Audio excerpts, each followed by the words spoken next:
Assalamualaikum warahmatullahi wabarakatuh. Pada kesempatan kali ini, saya Hanif Radiansyah dengan NIM B1A123222 akan membuat video dengan tema judul Hukum untuk Siapa. Ketika kita bicara soal hukum, kita sebenarnya sedang bicara soal manusia. Karena pada dasarnya hukum itu dibuat untuk menjaga hidup manusia tetap aman, tertib, dan juga layak. Tapi jika kita lihat keadaan Indonesia sekarang, pertanyaan itu jadi semakin nyata. Hukum sebenarnya untuk siapa? Bencana terjadi hampir di setiap waktu. Banjir besar di satu daerah, longsor di daerah lain, kebakaran hutan muncul lagi, dan banyak desa tenggelam karena perubahan lingkungan. Yang bikin mirisnya, sebagian besar ini bukan sekedar alam marah. Ada pembukaan lahan, penebangan liar, pembangunan yang tidak teratur, dan aturan yang seharusnya melindungi lingkungan malah sering dilanggar. Jika hukum benar-benar bekerja untuk manusia, seharusnya bencana yang sama tidak terulang lagi setiap tahunnya. Tambah lagi, masyarakat sedang menghadapi tekanan ekonomi. Harga kebutuhan pokok naik, pekerjaan tidak pasti, dan masyarakat kecil jadi yang paling berat menanggung akibatnya. Di saat mereka butuh perlindungan, proses hukum atau kebijakan publik sering terasa lambat, ribet, dan juga tidak berpihak.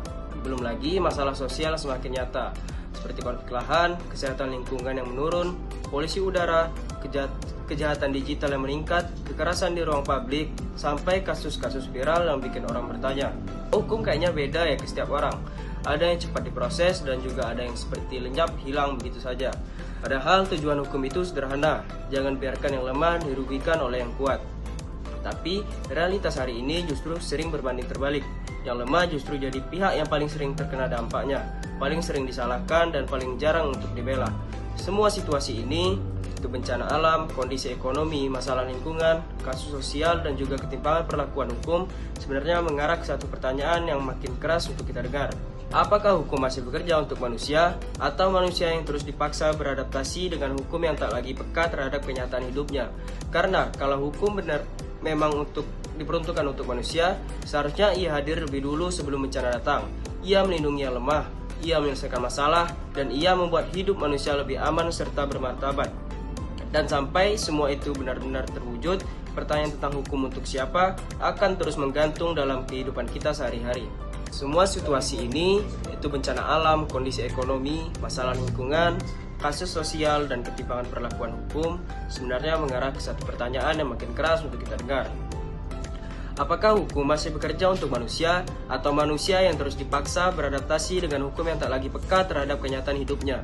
Karena kalau hukum memang diperuntukkan untuk manusia, seharusnya ia hadir lebih dulu sebelum bencana datang. Hukum harusnya melindungi yang lemah, hukum harusnya menyelesaikan masalah, dan juga hukum harusnya membuat hidup manusia lebih aman serta juga bermartabat. Dan sampai semua itu benar-benar terwujud, pertanyaan tentang hukum untuk siapa akan terus menggantung dalam kehidupan kita sehari-hari. Sekianlah video ini saya buat. Jika ada salah kata dalam penyampaian, saya mohon maaf. Saya akhiri, wabillahi taufik wal hidayah. Wassalamualaikum warahmatullahi wabarakatuh.